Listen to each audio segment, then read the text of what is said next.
Hello guys, today we will learn about how to make your CapCut on full screen, and if you're having issues with this, then this is the tutorial for you. So let's go ahead and get started on our easy and short tutorial. You can start by clicking on the CapCut app, then click on the new project, then click on the video that you want to edit, then add.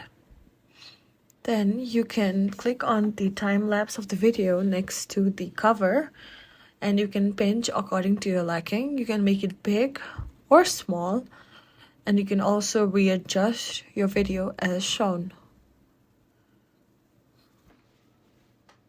You can readjust your video to your liking, and after you're done with it, you can see how I've readjusted my video, and you can click on the bottom left in maximize button where you can see it as a full screen. Thank you. And your quick and easy full screen CapCut video is ready, and you can add according to your likings. And that's it. Thank you.